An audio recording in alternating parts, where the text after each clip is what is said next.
So, what is internet marketing and why should you care? Well, internet marketing simply entails promoting your business on the web. Any marketing activity that is carried out online is considered internet marketing, and that includes search engine optimization, otherwise known as SEO, content marketing, social media marketing, PPC advertising, influencer marketing, press releases, email marketing, and more. These various pillars of internet marketing can each help you to bring more visitors to a website or a blog, and that in turn gives you the opportunity to promote your business and hopefully drive conversions, in other words, turning visitors into customers. What makes internet marketing so effective is that it doesn't have to cost a huge amount to be successful. Now, you can spend an awful lot on SEO and content marketing and thereby try to get your site to the top of Google. But sometimes it just takes one smartly placed link to drive huge amounts of traffic to your site. And if you're willing to put in consistent time and effort, then anyone can build a massive, loyal audience, then thereby become a big influencer in their niche. Thus, internet marketing is the great equalizer. Marketing no longer requires a huge budget. It's now something that you can do just as well as the largest corporations, as long as you're smart with it. Internet marketing has other advantages too. It allows you to actually engage with your audience, for instance. Using social media or running contests means that you're able to interact with the very customers you're trying to obtain and get feedback from them. Then there's the simple fact that the web is capable of reaching such a huge audience, including people from all around the world. If you're selling something with international shipping, then this is by far the best way to reach a global audience. For all these reasons, internet marketing is for everyone. No matter what type of business you're running, you should be able to benefit from internet marketing and find that it can help you to increase your brand visibility, grow your audience, and to make bigger profits. Now, some businesses are only able to exist thanks to internet marketing. These are the entirely online businesses, such as people who sell ebooks. Now, ebooks are digital products with no overheads. By marketing them correctly, it's possible to make huge amount of sales, which will be almost entirely profit.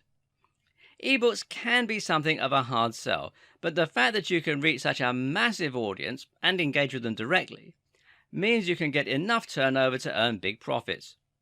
These businesses only exist thanks to internet marketing.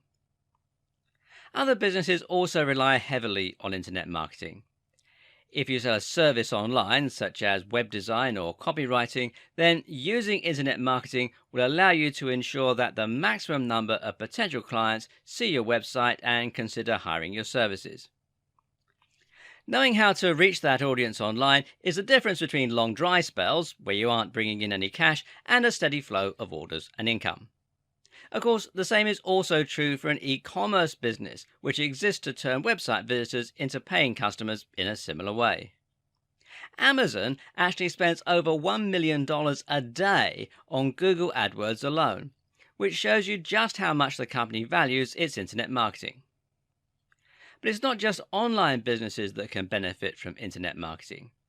Big brands like Coca-Cola, Red Bull, Marvel, Ford, Best Buy, they all spend huge amounts on internet marketing because they know that it is now more effective than spending that same money on print media or television. And the same goes for small businesses like hairdressers, restaurants, and high street stores, and sole traders like plumbers, builders, and lawyers. As we will see, anyone can benefit from internet marketing, and it is the single most efficient way to increase footfall for your company. The only thing holding most people back, of course, is the simple fact that they don't know how to go about internet marketing. They don't understand how SEO works, they're not sure how to reach influencers, and they find social media awkward. If you find yourself in that situation, then don't worry. This video series is going to teach you everything you need to know in order to develop any kind of internet marketing campaign with confidence. Best of all, we'll help you to learn to create smart internet marketing campaigns, the kinds that get maximum results with the least amount of cash and time. We just said that Amazon spends $1 million a day on AdWords, and that might make you wonder how on earth you're supposed to compete. The answer? Well, you're not. Our aim is not to take on huge corporations head to head, but rather to find the path of least resistance, to identify those corners of the web where lots of potential customers are waiting and no one is currently marketing to them. You're going to learn how to do that and much more over the course of this series. Specifically, you'll learn how to choose a niche and find your audience, how to create a stunning website in no time at all, how to drive conversions so that visitors equal customers, how to climb the ranks of Google using smart SEO, how to provide value through a blog and become a thought leader in your industry, how to build and run a mailing list, how to create a thriving and popular social media channel, how to write stunning articles and killer sales scripts, how to use press releases, video sales letters, sales pages, and other tools, how to work with other internet marketers, how to create your online business, and a whole lot more. So let's get down to it. And we'll do that in the next video. As we saw in the last video, internet marketing is for everyone and can apply to many different types of businesses. For the purposes of these videos, though, we're going to broadly categorize viewers into two groups: those with an existing business they want to promote, and those wanting to set up an online business or make money directly through internet marketing. And for now, we're going to concentrate on the second group. If you already have a business, this is still worth watching, but if you're in a rush to get to the good stuff, fast forward to the section on website creation. If your plan is to build an entirely online business and to make money either directly from a blog or perhaps by selling digital products, then the first thing you need to do is to choose a niche, or niche as some people pronounce it. The term niche in this context essentially refers to a subject matter, an industry, and an audience. In other words, a niche can be health or it can be knitting. This is what your blog is going to be about, it's what the products you sell should be about, and it will determine precisely who your business is marketed at.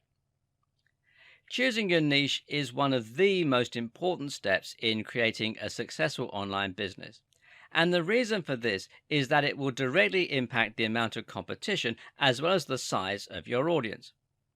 So if your subject is health, then you're going to be going up against millions of other websites, and this is going to make your life very difficult indeed. When you write a blog post on how to get abs, it's going to be incredibly difficult to get that to the top of Google, seeing as there are so many other blog posts on getting abs. Likewise, if you post in a fitness forum and mention your ebook, it's not going to stand out or be interesting because there are so many others. Conversely, though, you also need to avoid choosing a niche that is too narrow. If the niche you chose is earwigs as pets, then it will only be a matter of time before you've marketed to the majority of that audience and there's no one left to buy from you. Another important consideration when choosing a niche is what you can offer the audience and how much they are likely to spend. When creating a product, it's always useful to think in terms of the value proposition. Now, this basically refers to what your product is offering to the buyer and what gives it its value, which should be much greater than the face value. When you sell an ebook on getting fit, for example, the value proposition comes from the fact that your buyer will hopefully be much fitter after reading your book and applying the knowledge that they learn. So you're not really selling a book at all, but rather a sexy toned body. You're selling confidence, you're selling energy first thing in the morning, and you're selling physical attractiveness to the opposite sex. And people are willing to pay for a lot of things, meaning that you can afford to charge more for your ebook. On the other hand, if you have a book on cats, then you can only charge people for learning a bit more about their pets, which isn't something people are willing to pay as much for. It's also important to have a very clear target audience in mind. Draw up a buyer persona and think about the exact kind of person who will be interested in your product. Do they have enough disposable income? And do you know where you can reach them in order to market your product? If all that sounds a bit confusing, then the best way to pick a niche is often to find a very big and popular niche with a strong value proposition and We're talking things like fitness, finance, business, dating, and so on.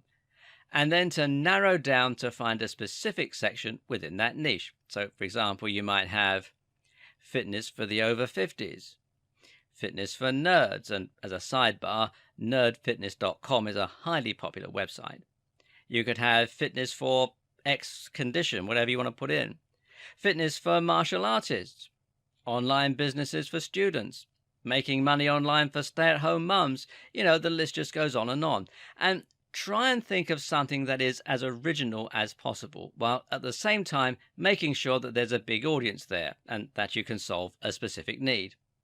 At the same time, though, try and choose a niche that you genuinely have an interest in and some knowledge about. And this will help you to write better blog posts, and it will ensure that you don't get bored of your business over time.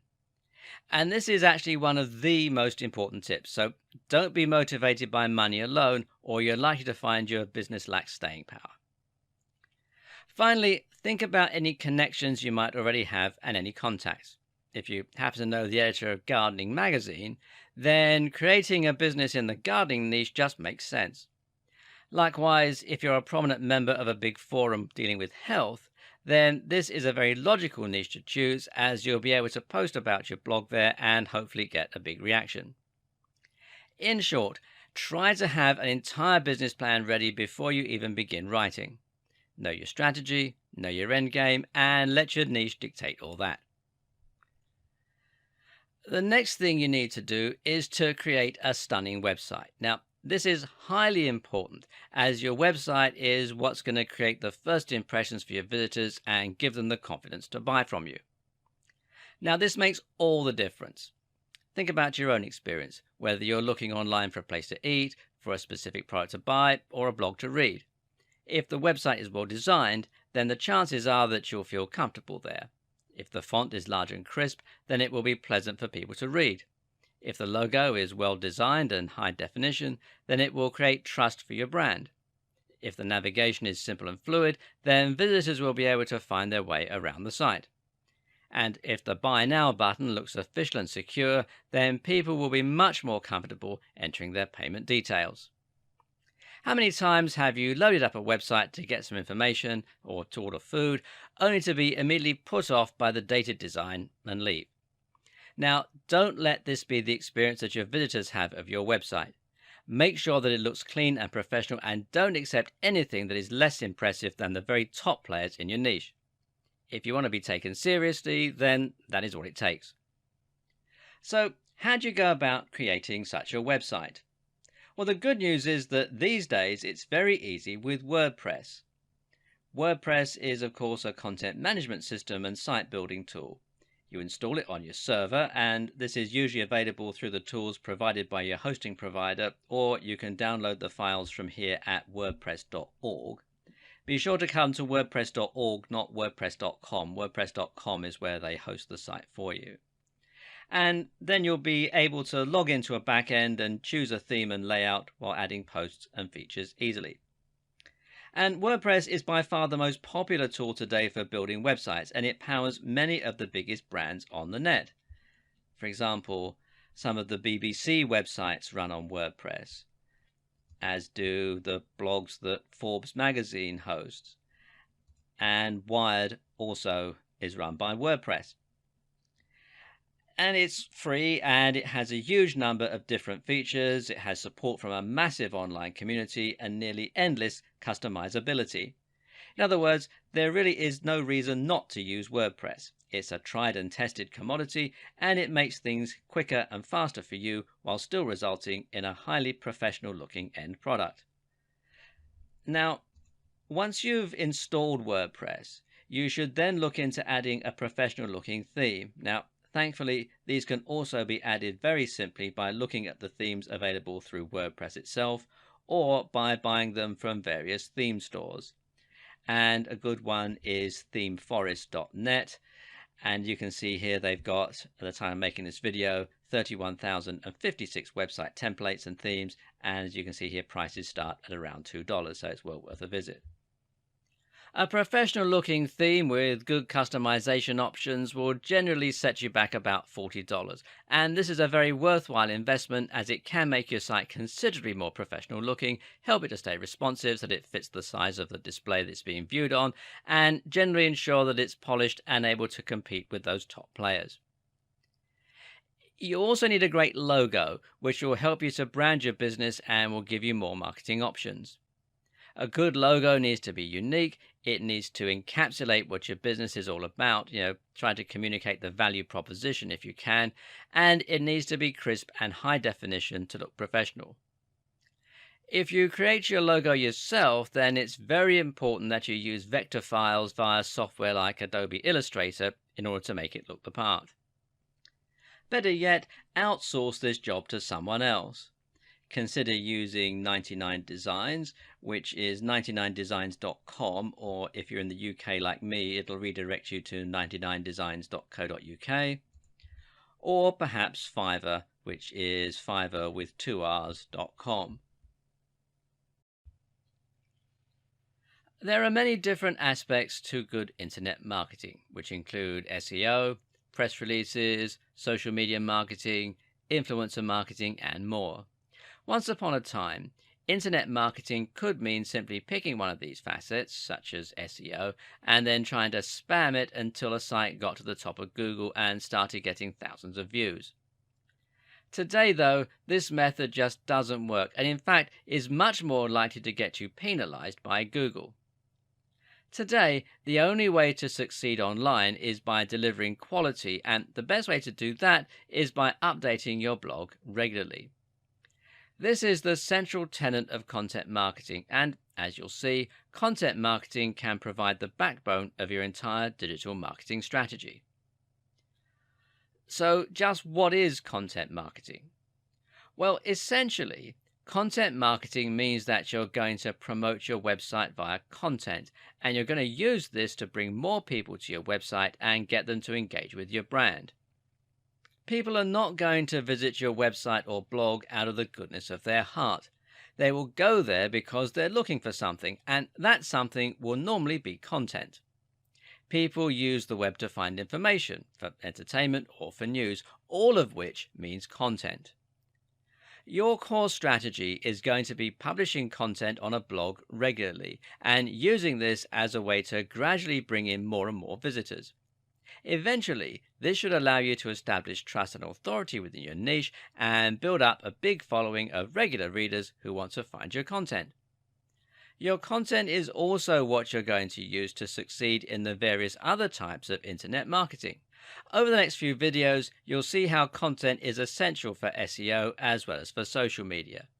And that's because content is what people are searching for on Google, and it's what you will mainly share on social media. But the aim is not to bring people to your site in the short term to make sales. Rather, your aim is to get people to subscribe to your site, to bookmark it, and to read it regularly. The way this works is simple. First, a visitor finds your site on Google or via a social media post. The article looks and sounds interesting. They read it, and hopefully they have a good experience. But that's not going to lead to a sale, and it's not going to lead to a subscriber in most cases.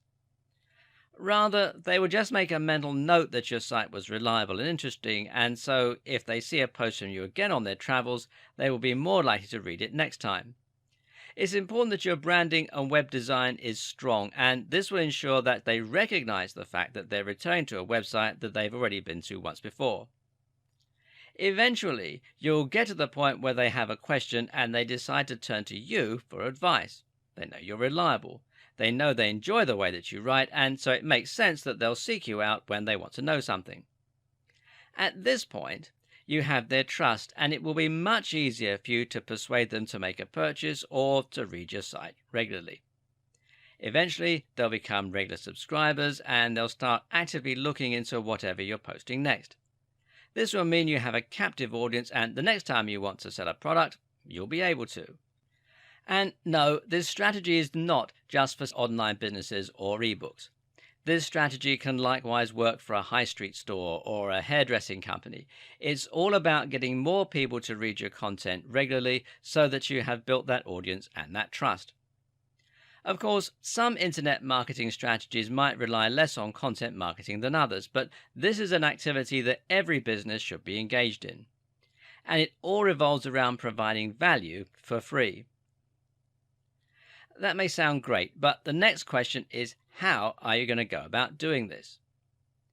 How do you go about adding content to your site that is so exciting that people will want to read your site on a daily basis, especially if you aren't a writer naturally?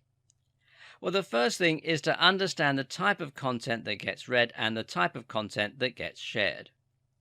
And a clue here lies in a term that is generally looked down upon by the community: clickbait.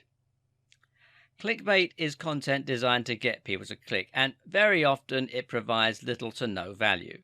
You'll probably have seen this type of content on Facebook, and these are posts with titles like "You'll never believe what happens next" or "Top 10 X, number 7 will shock you." These titles get people to click by leveraging the power of curiosity. The titles are purposefully vague while also being emotionally charged, by telling you that you'll be shocked or outraged in some way. To look at, the articles appear to offer something completely new, unexpected, and shocking. Unfortunately, when we click on the links, very often we're met with something rather disappointing, and the reality fails to live up to the hype. Now, I'm not about to tell you to write clickbait content. But what I am going to do is to tell you to write content that is similarly shocking and interesting. What you must absolutely avoid are titles like 10 Great Ab Exercises or SEO for Beginners. These titles are contrived. We've all heard similar things countless times before, and they just fail to stand out or to look exciting. Your aim is to write something as intriguing and as shocking as a clickbait title, but then to actually deliver on the promise by making sure that the reality is every bit as impressive as what you were promising in the title. So instead of 10 great ab exercises, how about what happens if you do 100 sit-ups every night? Or anatomy of your abs, the ab muscles you didn't know you had and how to train them. Instead of SEO for beginners, how about the psychological impact of making $$ online, or how I make $200 a day from a site I built last year? These titles are inherently more interesting because they're different, because they have a human element, and because they promise real value. If you use those kinds of titles, you'll get clicks, especially if you post them to the right forums. And if you deliver great value within your content, people will eventually start seeking you out for more unique and exciting stories. Oh, and stories is a very key word here. People love stories. Giving any post a narrative structure, in other words, structuring like a story, and talking about real people who've been affected by your advice is one of the best ways to ensure that people will want to read your content. Some other tips: space out your content well and avoid large chunks of text. Use lots of highly descriptive headings that will inform your readers as to what each chapter is about. Use a nice big font. Decorate your content with attractive images. Write in a manner that is concise, entertaining, and easy to read. And provide lots of links to other resources within your content. From there, it's simply a matter of posting consistently, and I mean at least once a week, ideally more, and keeping the quality high. The length of each post doesn't matter as much, but occasionally posting long-form posts, that I mean 800 words plus, will stand you in good stead with Google and help you to provide even more content to your visitors. But what if you don't know how to write? What if English isn't your first language? In that case, you need to consider hiring a writer. There are lots of writers online, and they charge anywhere from $1 per 100 words to $10 per 100 words. You don't need to spend that much, but it's highly recommended that you avoid the very cheapest writers. Anything under $1.50 is risky, and that you pay for better quality content. This is an important investment as you won't be able to build trust and find regular readers if your content is written in pidgin English. One concern here is that you might not know how to check if the content is good, seeing as you won't be able to read it in the native language. The solution here is to find someone who can tell the difference and to get them to check it for you. And I can't stress enough how important this is. The key to effective social media marketing is the exact same as the key to effective content marketing: providing value. Unfortunately, this is something that a huge number of businesses have absolutely no idea how to do, and that results in some very poorly managed social media. Take a look at the social media pages of your typical local B2B companies, and you'll find that they tend to post some rather uninspiring and vapid statuses and posts. You'll see things like, "Find out why our content management solution is the best in the business," and "Order our EPOS system today and start serving your customers better." Well, this is nothing but blatant self-promotion and not even interesting self-promotion. Ask yourself, why would anyone be interested in following that? What are they gaining by reading your posts? One of the single most important questions to ask when looking at your social media or your content is, would you read it? If not, then you need to do something to make it more interesting. This means your social media now needs to provide some kind of purpose for the viewer. It should be interesting, it should be entertaining, and it should be useful, or it should be inspiring. Inspiring social media can work particularly well. Take a look at Instagram and you'll find lots of accounts filled with people wearing stunning clothes, posing to show off their rippling muscles, or even just showing off their wealthy lifestyle. Then there are the travel accounts with lots of pictures of beautiful mountain ranges and sunsets. Why do these work? Well, because people see those channels and feel inspired. They live vicariously through them and enjoy daydreaming about having a life like that. They know that if they follow that account, they'll be shown many more similarly inspiring posts, and they continue to live the dream. And guess what? When you then promote a piece of clothing or an ebook on how to get fit, they listen.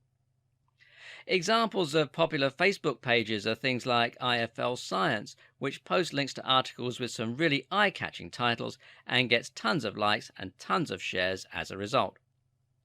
The best Twitter accounts are ones run by personal brands that let fans feel as though they're really getting to know them, with insights into their daily routines, with jokes, or with insider tips. Want to make a splash on Pinterest? Then how about creating a board to show off life hacks, or to demonstrate great outfit choices, or workout inspiration? The aim again is to provide real value, and the way to know if you're doing this well is to ask yourself, would people be disappointed if you stopped posting to your account? Not just your blog, but your social media channels. Your social media needs to be able to stand on its own 2 feet and be something people enjoy in its own right. That's how you gain followers and shares, and it's how you get people to visit your site and buy your products. Once again, from there the key is to post regularly and to be consistently on topic. Don't create a blog on fitness, but continuously post on social media about your love of gardening, or people will get tired and leave. How frequently should this be? Well, ideally, the more frequently you post, the better. Several times a day is generally recommended, especially since the likes of Facebook will only show each post to a small percentage of your followers. Now let's look at some more tips for getting your social media right. One thing you might be wondering is how you can provide this kind of entertaining, engaging value when you run a website about life insurance. What could you possibly do on Instagram or Pinterest that would be appropriate? Well, the answer is not to think about the service directly, but rather about the value proposition and the audience. Your aim is to post things that will be interesting to the same demographic and will be relevant, but this doesn't have to mean you only ever post directly about life insurance. One example of this might be to make an Instagram account about all the ways to spend time with your family and take care of them as a mum and dad. This has a very broad appeal, but it's also directly relevant to life insurance because, after all, life insurance is all about looking after your family once you're gone. People who want to be better mums and dads can follow your Instagram, which will be in the same spirit as your business. And once you have their ear, you can recommend life insurance policy X. Likewise, you could do something similar with a Pinterest account. How about making all this about ways to save money as a family? You could show money saving hacks, budgeting tips, etc., and use that to promote your life insurance as the best financial option or your website as the best place to learn about life insurance. Another important tip is to think about your audience and who they are. If you want people to share your posts, and this is the best way to ensure they reach the maximum number of people, then you need to be sure you're targeting your audience specifically. This is important, seeing as trying to reach too wide an audience will ultimately mean that you don't specifically appeal to anyone. This is the mistake a lot of people make with their posts on how to get abs. They think that they need to appeal to everyone, and thus they end up with very safe and very generic content. But content performs best when it's targeting specifically at a particular type of person. This all relates to the psychology of sharing. Why do we ever share content? Well, there are two simple reasons: to express ourselves or to communicate. We communicate by sharing things that we think will appeal to someone we know. If you see a post on how working from home turns your brain to mush, then you're going to share that with your friend Bill, who works from home, as a cheeky joke, as a way to help them work from home better, or perhaps just a way to show that you're thinking of them.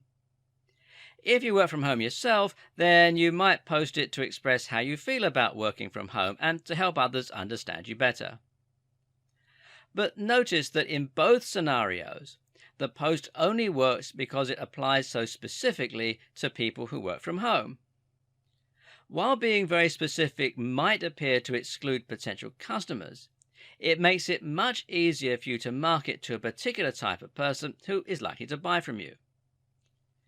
And to make this work, you need to spend some time profiling what that person is like. How old are they? What gender are they? What are their hobbies? What websites do they spend time on? You'll see why this is even more important shortly. Once you've decided how you're going to provide value through sharing your blog posts or by posting images, you'll then need to make sure you have a strong brand that will have some good visibility and tie your social media channels neatly to your website.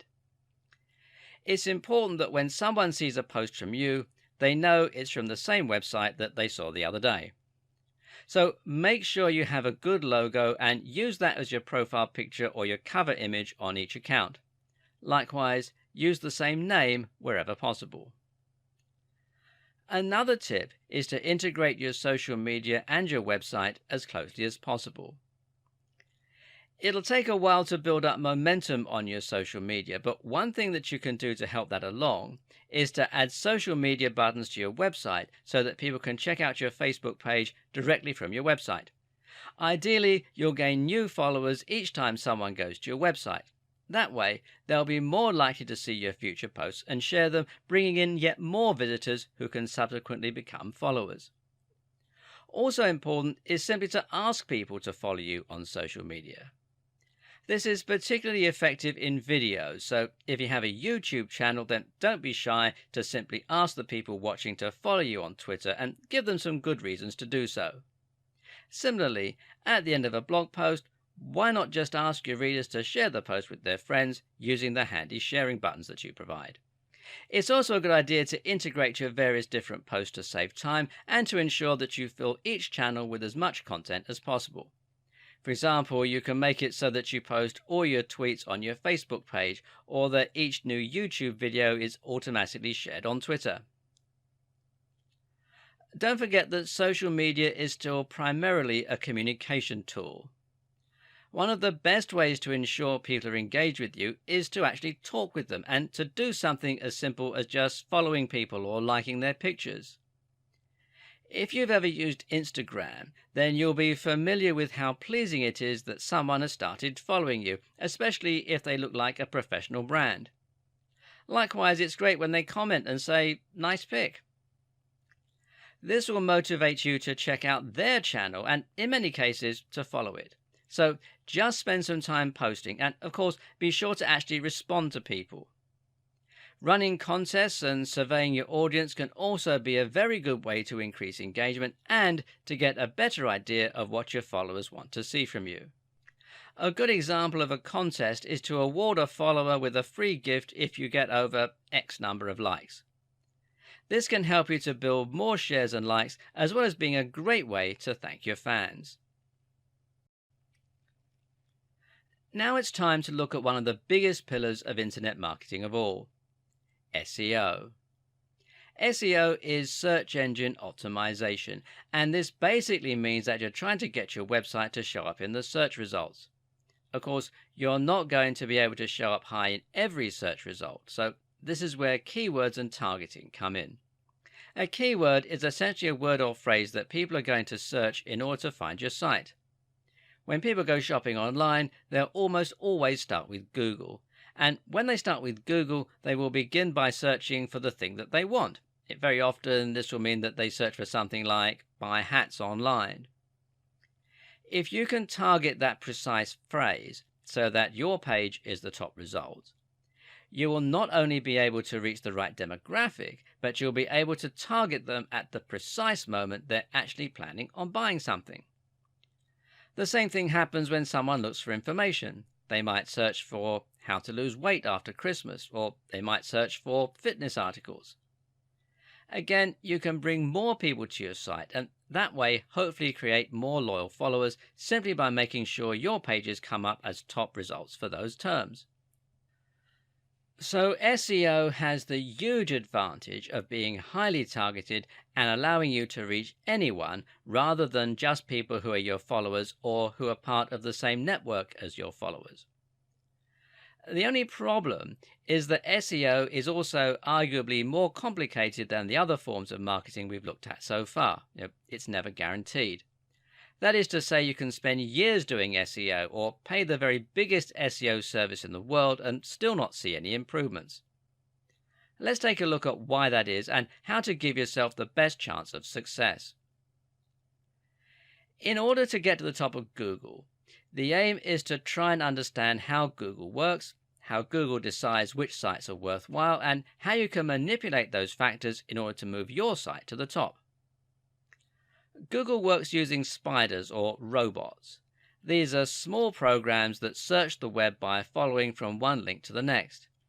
Each time they find a new website, they add it to a giant index and will assess the subject matter and the quality of the site by looking at who is linking to the page, how the page is laid out, and what the subject of the content appears to be. If we knew precisely how Google's algorithm worked, then we could get to the top of the search results with guaranteed certainty. As we don't know this though, all we can do is make educated guesses and hope that these get us to the top of Google. When Google first became the dominant search engine, the algorithm was fairly straightforward and was generally quite well understood by marketers. Back then we knew that Google found sites by following links on sites already in the index. Google thought of a link as testimony. The more people link into your site, the better your site must be.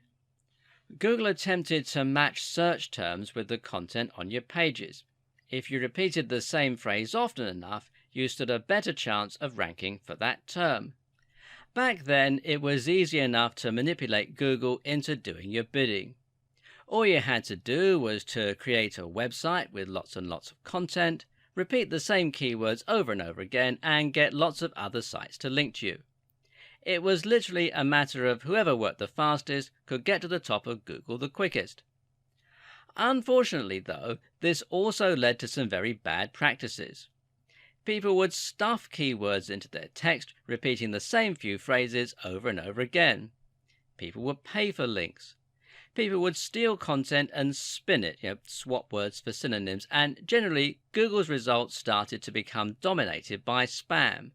So Google clamped down and introduced some smarter rules and algorithms.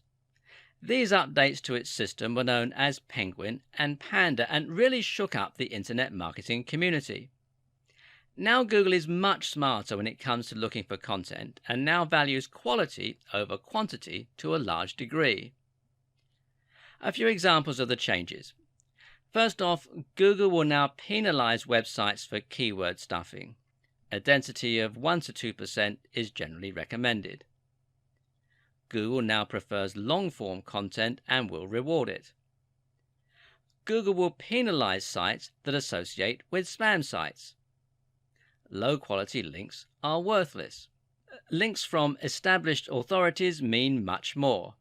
A single link from Harvard is worth 1,000,000 links from spam sites. Google now understands synonyms and related terms and will look for you to have written around a subject. Google penalizes links that are from sites that aren't related to yours. Google clamps down hard on paid links. Google clamps down hard on stolen or reworked content. Google can now monitor how long people spend on a website or page. If your visitors are only staying for a second before leaving, Google will take this to mean that your site doesn't offer any real value and you will be penalized. This sudden change resulted in a lot of sites being removed from Google altogether, which badly hurt many businesses. As you can imagine, this caused quite a lot of outcry. But what's important to remember is that website owners are not the customers Google is catering to. Google is catering to users who want to use Google in order to find high-quality content. Thus, Google's main and only objective is to ensure that the content it shares is relevant and interesting to the people searching for it. So, what's the best way to handle good SEO? Simple. Make sure you are providing great, relevant content. When you do this, you are aligning yourself with Google's goals. Therefore, every change Google makes will ultimately help more people to find your site. Meanwhile, the sites that try to spam Google or trick it will only be damaged each time that Google has an update. So, with all that said, how do you go about carrying out SEO for your site in this day and age? We'll cover that in part 2. With what we covered in the last video, you may be wondering whether it really is possible to get your site ranked now. How do you go about carrying out SEO for your site in this day and age? Well, let's take a look at some modern SEO practices. The first thing to do is to fill your site with as much relevant content as possible. Notice how SEO and content marketing naturally go hand in hand already? Again, this content should be long form, at least occasionally, and should contain links to other sites. Again, the same things that make your content high quality for your readers are the things that Google wants to see. Do some keyword research to find what people are searching for and what you should try to target to get the ideal traffic to your site. You can find the volume of people searching for specific terms by using Google's Keyword Planner. Come here to adwords.google.com/keyword planner and then sign in using your Google ID. It's all very straightforward. Try to make sure that the terms you search for aren't too competitive, however. Otherwise, you can end up going against too many other sites and giving yourself an impossible task. As mentioned earlier, Google just doesn't like you to keep repeating the same key phrase over and over. Instead, the objective is to lace it into the content a few times as naturally as possible, while also including synonyms and related terminology. This should happen naturally and it should never distract the reader. From here, you can go about building links from high-quality, relevant sites. These are certain sites that Google already trusts, and you can spot these by looking at which ones are already at the top of Google and which ones are featured in Google News. Google also likes big recognized brands, and it likes .edu and .org domains. While it might be hard to get links from those sites, you can think of this a bit like degrees of separation. In other words, if you can't get a link from Harvard University, look for a site that does have a link from Harvard and see if you can't get a link from them. One of the best strategies you can use to build links is something called guest posting. Here, you're essentially going to contact big blogs and offer to write content for them for free. This content needs to be relevant and high quality, so they will be tempted to go ahead and publish it. Rather than charging for your writing, what you then do is make it part of the deal that you will get a link back to your website within the body of the text. One way to avoid going head to head with the biggest players in your niche is to focus on local SEO. Local SEO is simply SEO that places local keywords front and center. So if you live in Santa Monica and you run a hairdresser, then you would try to rank for Santa Monica hairdresser, and you would build links from other local companies. It's much easier to become number one for a specific search term like this. Even if you're running an international business, it can be a good idea to start local and then branch out once you've built a local momentum. Lastly, a few things that can help to keep you in Google's good books. Avoid anything that looks spammy or manipulative. Try to avoid patterns and encourage your visitors to share your links online. That's what Google really likes to see, sites with lots of links on the strength of their quality. One way to do this is to write link bait. This is content that is so useful, so interesting, or so shocking that other people want to link to it and include it in their debates or share it with friends. When creating your links, avoid trying to use only your keywords in the anchor text. Sometimes the best anchor is just click here or this article. Again, it looks more organic and natural and means Google won't think that you're paying for your links. Now, don't try and trick Google. Just create high quality content for your readers while keeping Google's algorithms in the back of your mind. One of the great things about SEO is that once you've climbed to the top, it doesn't have to cost you all that much to stay there.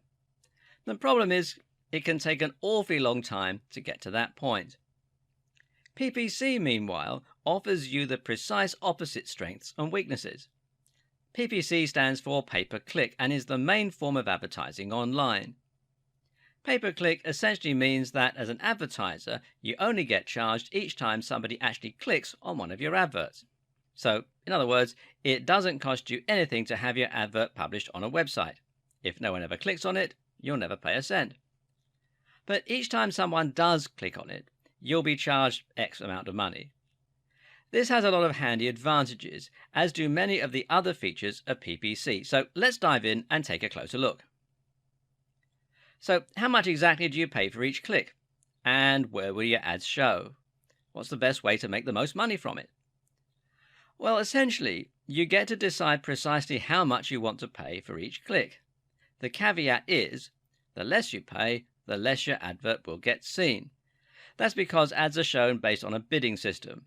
Whenever a space becomes live, all of the relevant ads will be compared and the one that pays the highest will get shown.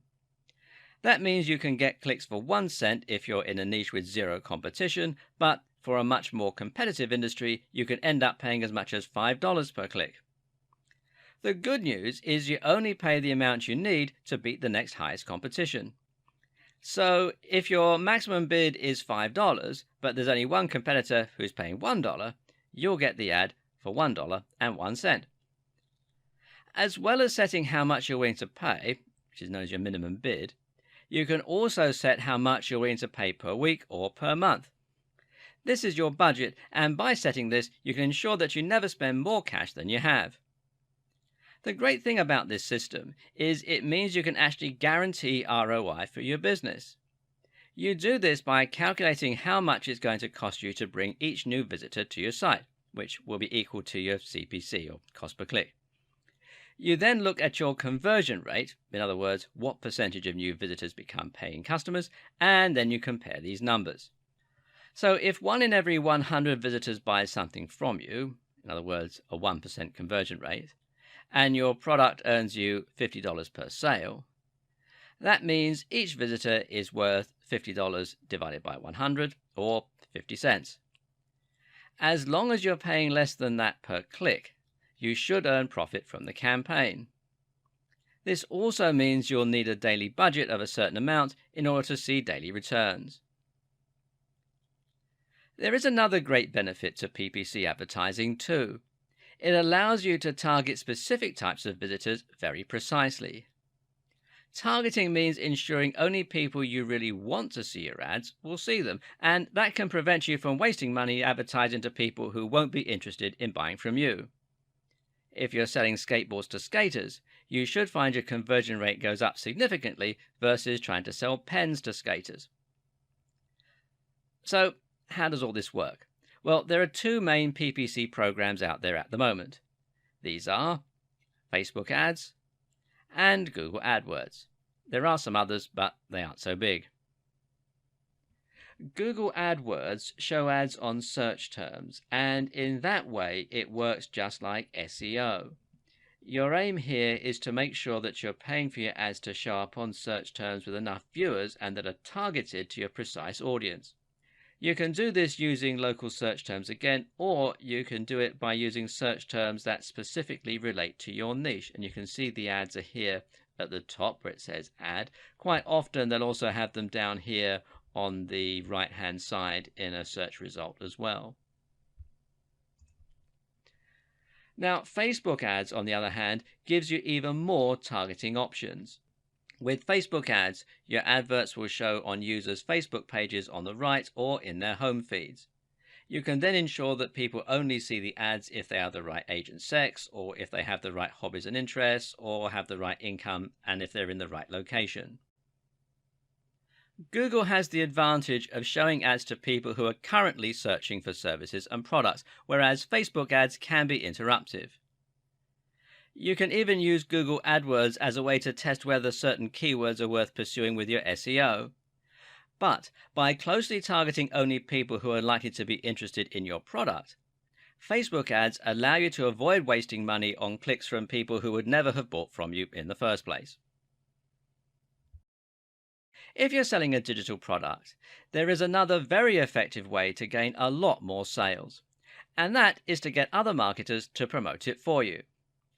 And learning about affiliate marketing is important if you want to stand a lot of the conversation you'll find in marketing forums and elsewhere. Essentially, an affiliate is someone who promotes an online product in exchange for a commission. So if you sold an ebook for 40% commission, that would make you an affiliate. To do this, you simply use a URL that is unique to you, and then when someone clicks on that link, they will be redirected via a page that will have a cookie on their computer, and they will be identified as having been sent by you. The great thing about getting affiliates to help you promote a product is you're essentially building an army of salespeople, all of whom will be able to help you get more sales for your product. If you can sell 30 ebooks a month yourself, imagine how many ebooks you'll sell when you have 1,000 affiliates. The key to getting lots of affiliates is not to be greedy. Create a great product you know will sell well, and that affiliates will believe in too, and then be willing to give away a good proportion of your profits, over 50% ideally. You can then look for affiliates by listing your product on affiliate networks like JVZoo, which is jvzoo.com, ClickBank, which is clickbank.com, or CJ Affiliate by Conversant. This used to be called Commission Junction, and you can find them at cj.com. Making money as an affiliate is also a very important strategy for internet marketers. Internet marketers make money by promoting the products of other creators. This allows them to make big money without having to invest lots of time or effort into creating their own products. What's more is that by selecting an existing product rather than making one from scratch, you can remove the risk element by focusing on a product that is already selling very well. Affiliate marketing is a great way to monetize a website and to build a business with zero upfront investment. Whether you are an affiliate or a product creator, you're going to find there are a few different materials and terms which come up regularly and that you'll end up using to build your campaign. These materials and terms include sales funnel. Now, a sales funnel is a selection of free blog posts or articles, perhaps a mailing list, maybe a free report, followed up by a paid report and increasingly high ticket, in other words, expensive items. The idea is that you're gradually introducing people to your brand and then helping them to invest more and more in your message to become increasingly interested in spending more with you. Then there's sales page. A sales page is a page which is entirely dedicated to selling your product. That means there will be no external links, no distracting content or images, just one sales script designed to promote the product and make it sound highly desirable. This will be interspersed with buy now buttons and will use persuasive writing. Then there's free report. And a free report is a small excerpt or example of your sales funnel. There's VSL, and VSL is a video sales letter. This is a spoken script that works like sales copy to engage the visitor and get them to buy. And finally, there are squeeze page and email swipes. Now, email swipes are ready-made marketing messages. We'll look a little more at how a squeeze page and mailing list work together in a moment. As a marketer, you can either create these materials yourself, get them free when you sign up as an affiliate, or use other strategies to promote the products. Either way though, understanding these terms is going to come in very handy when you're learning about internet marketing. It's worth understanding this concept as, like I said, it comes up a lot in forums and online communities. In fact, for many people, internet marketing and affiliate marketing are somewhat inseparable. You'll find this when you check out sites like Black Hat World, which is blackhatworld.com, and the Warrior Forum, which is warriorforum.com. These are forums where internet marketers can discuss ideas and tips with one another, as well as finding opportunities, business partners, clients, and services. The Warrior Forum even has its own affiliate network. Spending some time on these forums is a very good way to get acquainted with the world of internet marketing and all it entails. You'll also find a ton of good advice, as well as being able to hire writers, SEO companies, web designers, and other professionals to help you get your campaign up and running. Here, you will often find lots of people selling link building services, but you should be wary of these as the links are often low quality. Spend some time here though, learn the ropes, and find out what it really means to be an internet marketer. There are many, many more aspects to internet marketing, and we only really have just scratched the surface. That said, you should now know all of the basics and have a deeper understanding than most people regarding what is actually likely to work versus what ultimately amounts to spam. Before we go though, there are just a few more concepts you need to familiarize yourself with. If someone lands on your site for the first time and you try to sell them a copy of your ebook or a service, you should expect to find that this is more likely than anything to just drive them away. Think of it a little bit like asking for someone's number before they've even had a chance to get to know you. Much more successful is to spend some time establishing trust and familiarity, but you do need to ensure that they come back in order to do that. And this is where a mailing list comes in. It gives you a way to contact your visitors directly, and more importantly, it represents permission to message them. Your objective then is to ensure your members actually keep reading your mailing list rather than ignoring your messages. In order to do that, you need to ensure that you are, you guessed it, providing value. Emails can be lessons, they can be exclusive updates, or they can be full articles. Just make sure that they are providing value. In order to start collecting emails and sending them out, you'll need a tool called an autoresponder. This is what will enable you to create forms as well as letting you manage new subscribers, people who want to leave your list, etc., etc. Good examples of autoresponder services include Aweber, which you can find here at aweber.com, GetResponse, which is getresponse.co.uk in the UK and getresponse.com everywhere else, and MailChimp.com. Don't ignore this aspect of your marketing. Many gurus suggest that this is the most effective tool in your arsenal. Press releases are short documents you send out to big bloggers and websites. The idea is to make your website or your product sound like news so that they will consider writing about it. The mistake a lot of marketers make is to think they can just promote their product, and that the news outlet is going to be happy to write about it and essentially provide them with free exposure. Now, this is not how it works. Like you, magazines and websites are predominantly interested in providing value to their readers, so they'll only tell you a story if it's genuinely interesting or exciting. So ask yourself, how can you make your brand something people will be interested in reading about? A publicity stunt is one answer, doing something completely unique is another. Rather than targeting big blogs, though, why not consider targeting the smaller influencers? These are individual bloggers, YouTubers, social media stars, and the like who have thousands or even millions of followers.